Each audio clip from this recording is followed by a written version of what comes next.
que moi je ne me présente pas du tout comme architecte, comme philosophe urbaniste, je ne suis pas urbaniste, et à dire vrai, plus je vieillis, plus je réfléchis sur la ville, plus je considère ce terme comme toxique. Donc je n'utilise plus du tout le mot urbanisme, ni urbaniste. Je pense que ça caractérise le moment occidental de la fabrication de la ville productiviste. Bon, mais c'est un autre débat, donc je laisse ça de côté. Philosophe, oui, mais j'espère que nous sommes tous philosophes. Et philosophe, c'est un art de vivre, plus qu'une méthode ou une connaissance. Il ne faut pas oublier que Platon ou Aristote n'ont pas fait normal sup et ne sont pas agrégés de philo. La philosophie, c'est pas ça. La philosophie, c'est une manière d'être au monde.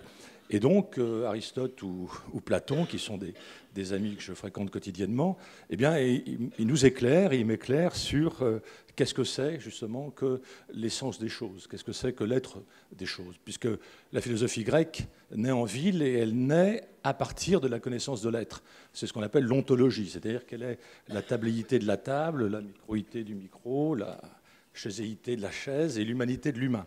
Donc j'en arrive à l'essentiel, c'est-à-dire l'humain. Et l'être humain, il est à la fois situationnel, relationnel et sensoriel. Et donc ces trois qualités-là, il faut sans cesse les ménager, les cultiver même, et ce n'est pas quelque chose qui va de soi. Bien souvent, même les enfants, on ne leur permet pas d'être ces trois... Enfin, de déployer ces trois qualités. Je vais les prendre très rapidement. Alors, situationnel, ça veut dire qu'on est des êtres localisés, on vient d'un lieu, on est de quelque part, et on réside quelque part. Même si on réside en exil ou en émigrant, on a quand même ce quelque chose-là qui ressemble plus ou moins à un lieu. Notre rapport au lieu est décisif et je crois que nous sommes topophiles. C'est-à-dire que nous sommes les amis du lieu et c'est excessivement difficile à exprimer parce que sans cesse notre rapport au lieu se modifie. Et même quand on a inventé les technologies nouvelles avec le virtuel, qui propose une nouvelle géographie, une géographie discontinue, hors sol, eh bien cette géographie affective de chacun d'entre nous, elle est quand même située. Nous avons une adresse mail, nous avons un portail, nous avons une fenêtre, nous avons une mémoire. Donc même l'outil numérique ne vient pas perturber ce rapport existentiel avec une localisation et une situation. Alors ensuite, il est sensoriel. Ça, évidemment, nous le savons tous. Nous avons tous 6 sens. Le 6e étant le mouvement, comme le décrit très bien Alain Berthoz dans ses cours du Collège de France.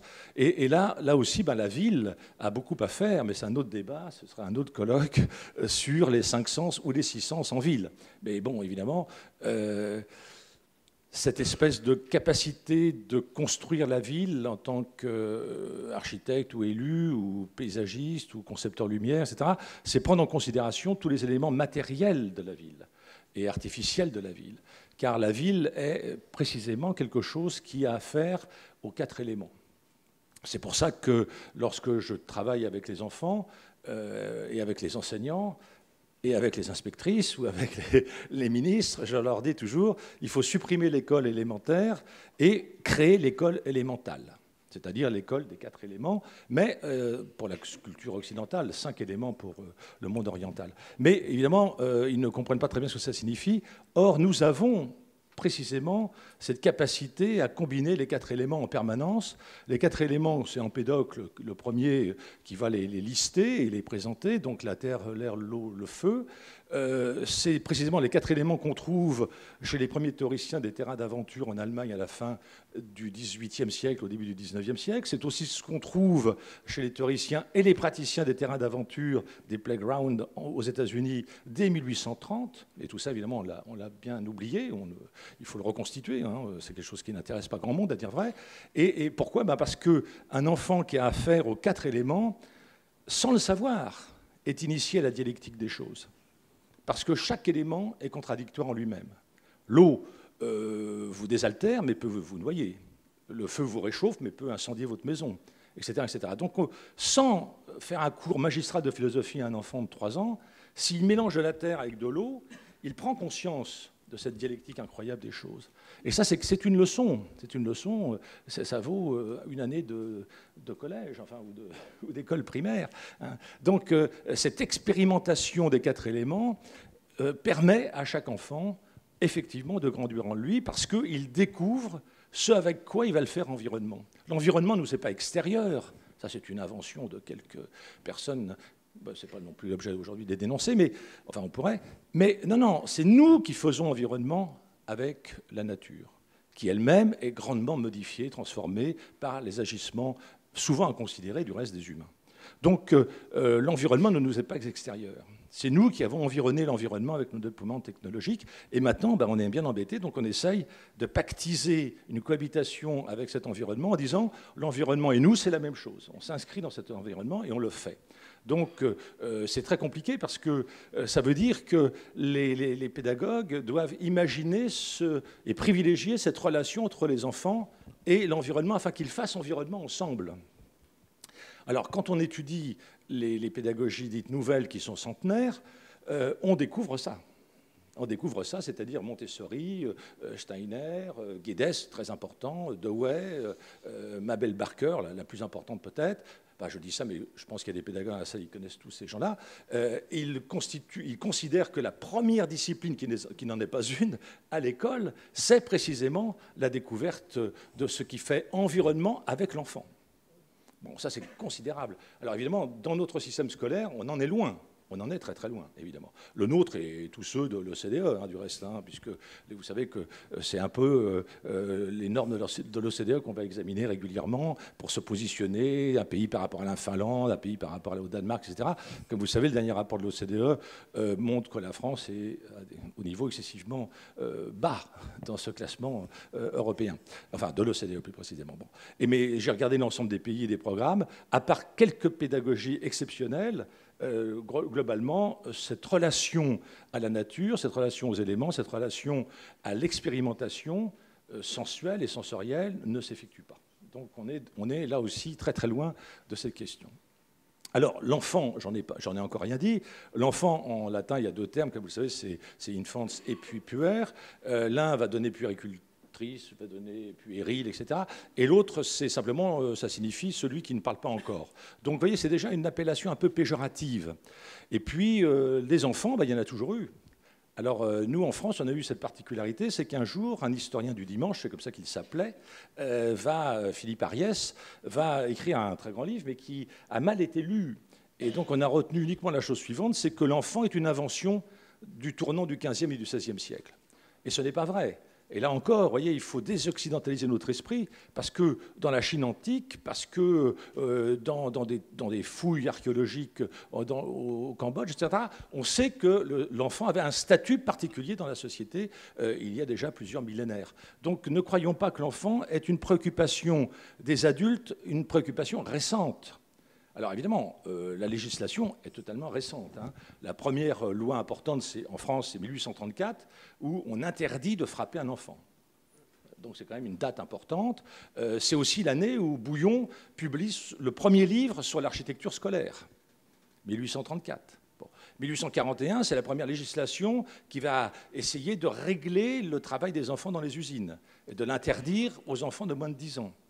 1841. Donc c'est très récent, en fait, quand on y réfléchit bien. Et puis ensuite, vous voyez, on saute tout de suite. 1859, enfin, il y a la conférence de Genève en 1924. Ensuite, on saute à 1959 et à 1989, la déclaration de New York des Nations Unies, sur laquelle on est encore en train de fonctionner. Et comme l'a dit très, très justement... Oui, Charlotte, je viens de vous découvrir. Bon, bonjour. Donc, Charlotte, comme l'a dit très justement Charlotte, c'est évidemment le jeu qui va être institué dans la loi. C'est excessivement intéressant. C'est-à-dire que c'est écrit noir sur blanc, il faut que les enfants puissent jouer partout, dans toutes les situations. Donc ça, c'est quand même quelque chose d'excessivement important. Mais je vais y revenir. Hein, là, je ne fais que les préambules à mon exposé qui n'est pas encore commencé. Alors, non, j'exagère. Donc, qu'est-ce que c'est qu'un enfant ?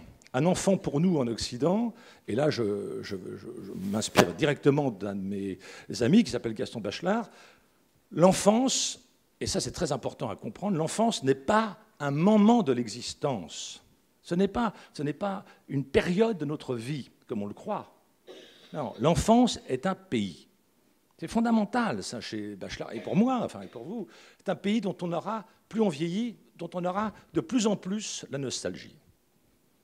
Donc on est dans cette espèce de relation particulière qui fait que moi, quand je me promène dans un parc et que je vois des enfants, je l'ai saisi, j'allais dire, géographiquement.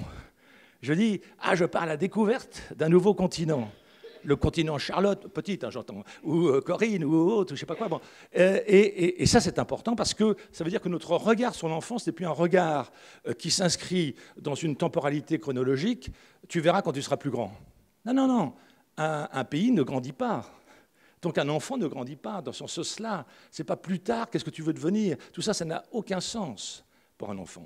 Un enfant est un pays, c'est-à-dire c'est un territoire, et là je rejoins ce que j'ai dit tout à l'heure sur la topophilie, c'est-à-dire que c'est parce que nous sommes de quelque part que l'on va pouvoir se dresser. Et se dresser, c'est évidemment devenir droit, c'est-à-dire adopter une éthique, ethos, c'est ça en grec, et se dresser, devenir droit, pour chacun d'entre nous, c'est notre mission terrestre. C'est ce qui va nous permettre d'être en bonne relation avec autrui. Et ça, c'est évidemment très compliqué à faire, bien sûr, parce qu'on préfère penser la guerre que la paix. N'oublions jamais ça, hein. Nous sommes en guerre. Le monde entier est rempli de guerres. Et les premiers philosophes qui ont commencé à réfléchir sur la paix s'appellent Erasme et Thomas More, fin du XVe siècle. Tous les autres sont des guerriers. Platon était un guerrier, Descartes était un mercenaire. Donc, vous voyez, c'est très important d'avoir ça en tête, on ne l'oublie pas, on ne l'enseigne jamais, ça, on ne l'oublie jamais, on dit la mort, Dieu, l'amour, taratata, la justice, tout ça, et les philosophes, et Kant, et tout, bon, ok, mais derrière, il y a quoi? Il y a la guerre ou la paix. Et encore aujourd'hui, vous lisez la presse, on se réjouit qu'un ministre français ait vendu autant de Rafale ailleurs. Hein, le Drian, il s'appelle. Bon, et cet élu a dit je suis très très fier, j'ai vendu énormément d'armes. La France est le 4e vendeur d'armes au monde. Alors, moi j'aurais préféré qu'on vende des romans de Modiano, vous voyez, ou autre chose comme ça. Je dis Modiano, je l'aime pas trop, mais enfin c'est pour donner un nom très connu. Ça fait sens. Ou Bachelard, voilà, par exemple. Bon. Mais non, non, non, on vend des armes. Donc ça aussi, c'est un truc qu'il faut avoir en tête, c'est que depuis l'histoire de l'humanité, nous sommes dans un état de guerre. Et quand ce n'est pas une guerre entre humains, c'est une guerre entre les humains et la nature, ce qui n'est pas mieux. Bon. Donc ça, c'est un point essentiel. Deuxième point essentiel, dans toute l'histoire de l'humanité, et François Héritier, qui vient de mourir, en a fait toute sa thèse et toute son œuvre, c'est cette subordination des femmes aux hommes par le fait des hommes. Donc il faut bien avoir en tête aussi cette division fondamentale, mais qui est très difficile. Hein, lorsque vous parlez de la ville genrée, les gens ne vous croient pas, enfin ne comprennent pas ce que ça signifie. Lorsque j'ai commencé à écrire sur ce sujet il y a 25 ans, j'ai écrit un article dans Le Monde diplomatique où je dis l'urbanisation planétaire des genres. Je vais acheter au kiosque mon journal. Maintenant, j'y vais plus, je m'en fous, mais je publie comme ça. Bon. Mais à l'époque, on était tout fébrile. Hein. Écrire un article dans Le Monde diplomatique, c'était pas rien. Donc j'achète Le Monde diplomatique, je l'ai reçu après, et puis je lis mon article tout content et je vois l'urbanisation planétaire dérange. Alors je téléphone, on me dit oui, oui, le typographe a corrigé votre coquille. Dérange et non pas des genres. Donc j'ai compris qu'en fait, la pensée, l'appréhension d'une société ou d'un univers quelconque à travers le genre, qui n'est pas le sexe simplement évidemment, c'est excessivement pas du tout dans les mœurs. Donc encore aujourd'hui, si vous dites à un architecte ou un élu, si vous faites une cour de récréation rectangulaire, vous excluez les femmes et les petites filles, ça devient un terrain de foot, donc un lieu de guerre, là évidemment ils ne comprennent pas. Évidemment. Donc, c'est pour vous dire que ce n'est pas anodin. Lorsque j'ai fait ma petite exposition, évidemment, j'ai lu énormément d'études, beaucoup anglo-saxonnes, plus qu'en France, qui montrent très très bien comment les aires de jeu, ces parkings à enfants, sont masculinisés, sont confisqués par les petits garçons. Donc on ne peut pas comme ça dire « Ah, une politique de la jeunesse, une politique de l'enfance ». Non, non, non. Une politique des garçons, des filles et peut-être des transgenres, je n'en sais rien. Bon. Donc c'est pour vous dire que c'est très compliqué dans notre tête. Hein, Charlotte le disait, il faut penser autrement. Mais on n'en est qu'au tout début. Et ce n'est pas facile parce qu'on a tellement des vieux réflexes ancestraux que dire « Attendez, là, il ne faut pas que j'oublie ça, il faut que je mélange cette chose à telle autre ». Ça ne va pas de soi. Donc je n'accuse personne. Je ne dis pas que c'est méchant de la part des adultes de mal se comporter avec leurs enfants. Mais n'empêche que dire « je vais d'abord m'occuper des enfants », c'est-à-dire je vais respecter la Déclaration universelle des droits des enfants de 1989 qui explique qu'on ne peut rien entreprendre qui a affaire avec un enfant sans le consulter. Alors évidemment, voilà un vrai problème. Est-ce qu'on consulte un enfant quand on construit une crèche? Est-ce qu'on consulte un enfant lorsqu'on a choisi un mobilier scolaire? Est-ce qu'on consulte un enfant? Alors vous me l'apprenez, vous le faites à Lille, bravo, je vous félicite, c'est très très bien. Qui va dessiner l'aire de jeu qui n'est plus une aire de jeu, cette appellation est totalement débile, c'est un terrain d'aventure, c'est beaucoup plus intéressant à dire. Bon, alors... l'enfant donc est un pays, mais il a une autre chose, l'enfant, c'est qu'à la différence d'un petit chat ou d'un petit chien, il ne naît pas. Les humains ne naissent pas. Nous venons au monde. C'est tout à fait autre chose. Tous les phénoménologues expliquent ça très bien. On vient au monde. Et on vient au monde et on est jeté par la mort. Ça, c'est Heidegger. Alors évidemment, Heidegger, on dit qu'il ne faut plus le mentionner parce que, bon, ok, tout le monde sait ce qu'il a fait, donc c'est un type pleutre. Enfin, bon, voilà, on peut le critiquer à juste titre. Mais moi, il continue à me faire penser, donc je le lis régulièrement. Et cette idée qu'Augustin Berg, par exemple, critique, à tort, me semble-t-il, de dire que l'être humain est un être jeté pour la mort, c'est très important parce que c'était la première fois où un philosophe pensait le temps.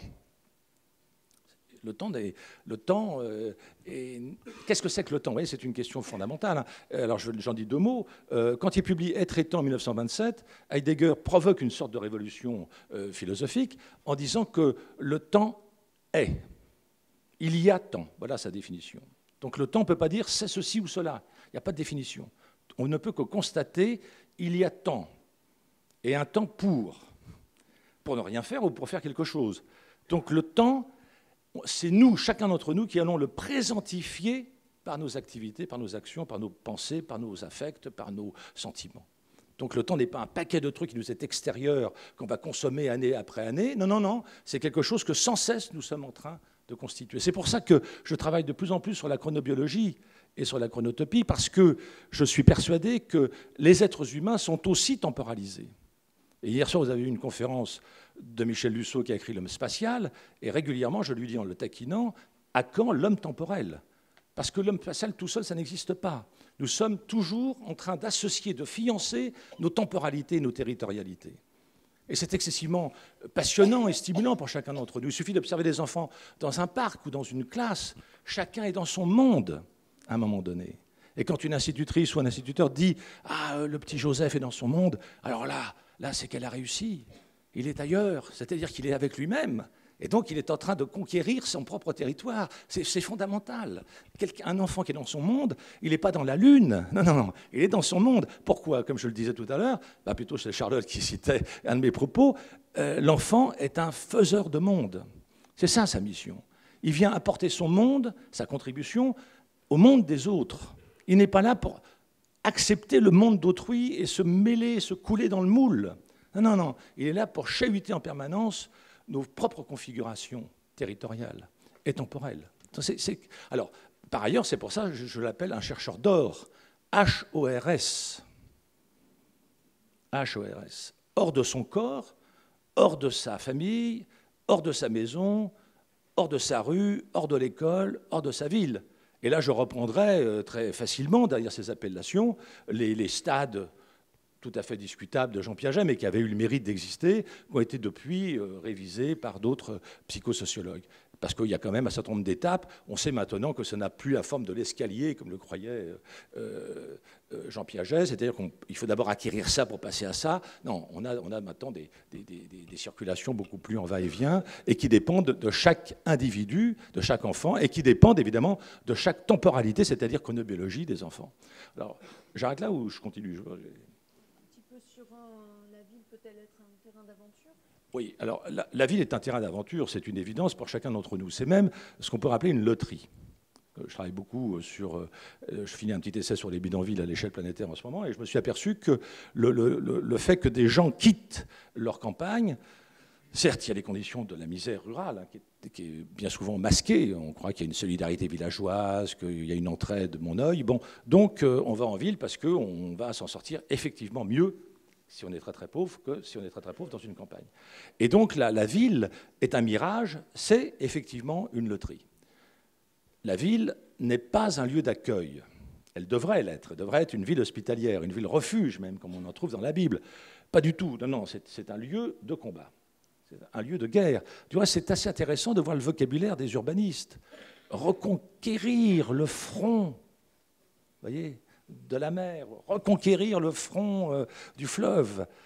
C'est pas du tout le ménager, le magnifier, l'exalter. Vous voyez, là, il faut partir en guerre pour reconquérir ça. On aura le gratte-ciel le plus haut. Voilà. Il faut absolument que telle ville puisse, avec le marketing urbain, l'emporter sur telle autre, etc. Bon, vous voyez, on est dans des rivalités, dans des compétitions qui appartiennent au jeu. Je vais en dire deux mots, mais pas le jeu que moi je mets en avant à la suite de Huizinga. Alors, la ville, moi, mon rêve, ce serait évidemment que la ville soit un terrain d'aventure. C'est-à-dire que l'enfant, quand il sort de sa maison, de son logement de ses parents, et qu'il se rende à son école, eh bien que tous les parcours soient des parcours ludiques, que tous les parcours soient des parcours sans danger, que tous les parcours soient des parcours de découverte. Et donc j'imagine évidemment que les endroits végétalisés, les bois, les forêts, les parcs, les jardins, eh bien, constituent une espèce de farandole verte tout au l'intérieur de la ville. Et puis chaque enfant se met dans ce jeu-là, dans cette espèce de danse, si vous voulez, qui est passionnante. Et alors tout d'un coup, je me réveille, je vois le quartier, excusez-moi, je ne cite pas des exemples de lillois, je vois le quartier Seine-Rive-Gauche à Paris, qui a raté, je vois le quartier des Batignolles qui est honteux, et je me dis, c'est pas possible. C'est pas possible. La minéralisation, c'est pas possible. La surdensification. Hein, la maire de Paris, elle construit des gratte-ciel, qui est une absurdité totale. Et Jan Gehl, qui est un homme que j'aime beaucoup, j'étais encore en train de dialoguer avec lui à Marseille. Pardon, je dis Marseille parce que je considère que Bruxelles, c'est Marseille du Nord, c'est pour ça. Hein. C'est deux villes qui sont pour moi semblables et aussi belles dans leur cassure, dans leur aspect désordonné. Et donc, on discutait, et j'étais très content, parce que Jan Gehl dit, attention, l'enfant n'a son système optique adulte qu'à 11 ans. Avant, il ne voit pas comme nous. Donc, arrêtez de dire, fais attention, regarde à droite, regarde à gauche. L'enfant devrait dire, occupe-toi de ce qui te regarde. Je regarde comme je peux avec le système optique que j'ai, et puis avec ma propre échelle de taille, et puis mes propres valeurs. Et puis le propre monde que je suis en train de constituer. Donc le gratte-ciel ou l'immeuble au-dessus, dès qu'on dépasse 4 étages, les repères visuels d'un adulte disparaissent.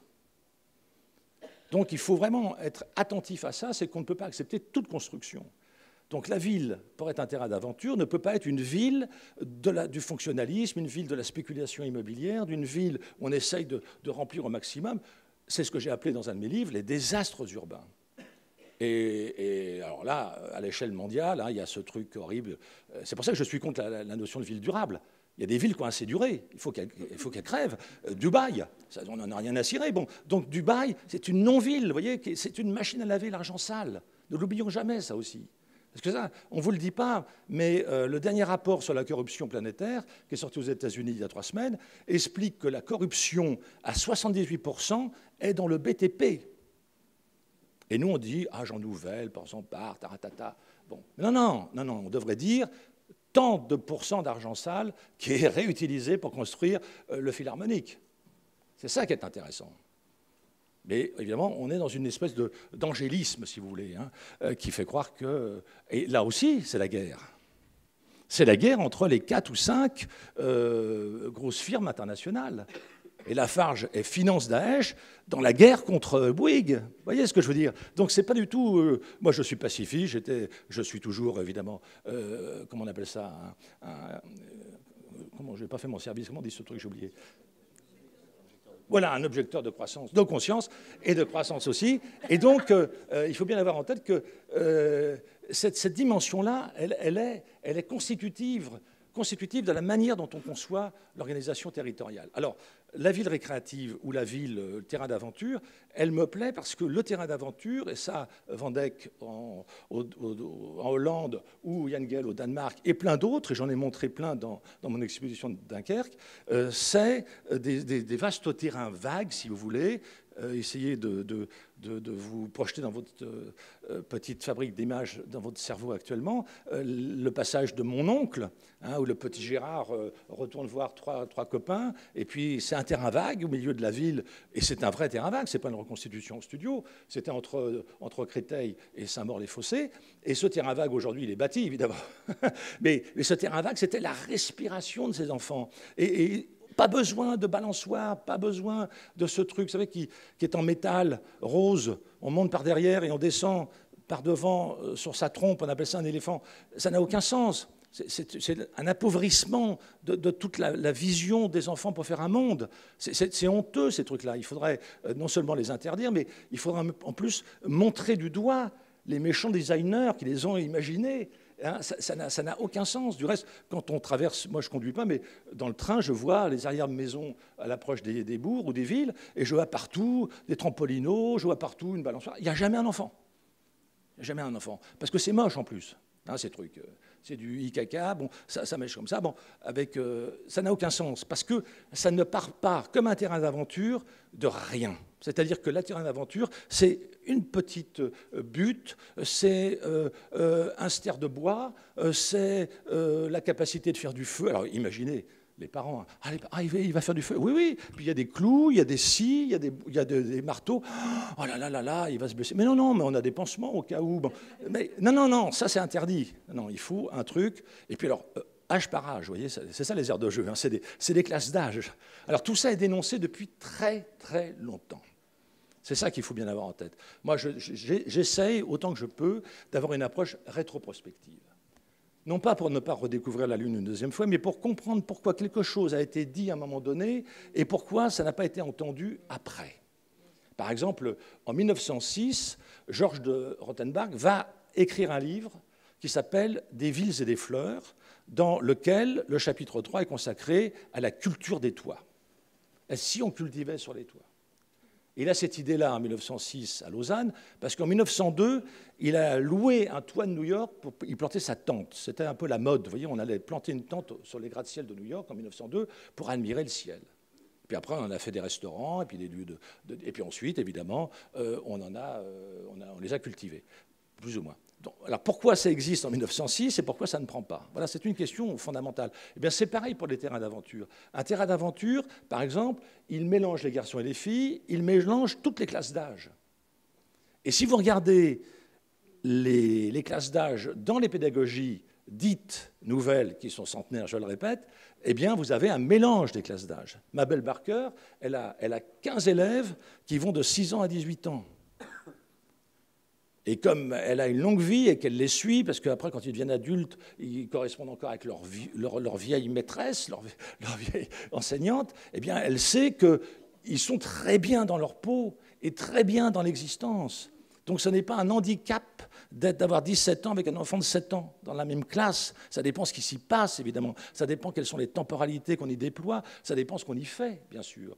Donc, nous, on est dans une normalisation qui est terrible, et la question de l'architecture de l'école, la question de l'organisation territoriale de la ville, c'est qu'il nous faut sans cesse dénormer. Alors là, évidemment, c'est un boulot difficile, parce qu'il faut que l'élu... J'arrête. Vous pouvez terminer votre phrase. Alors, dénormer, c'est-à-dire qu'il nous faut inventer des formes qui permettent à chacun et à chacune de s'y trouver bien.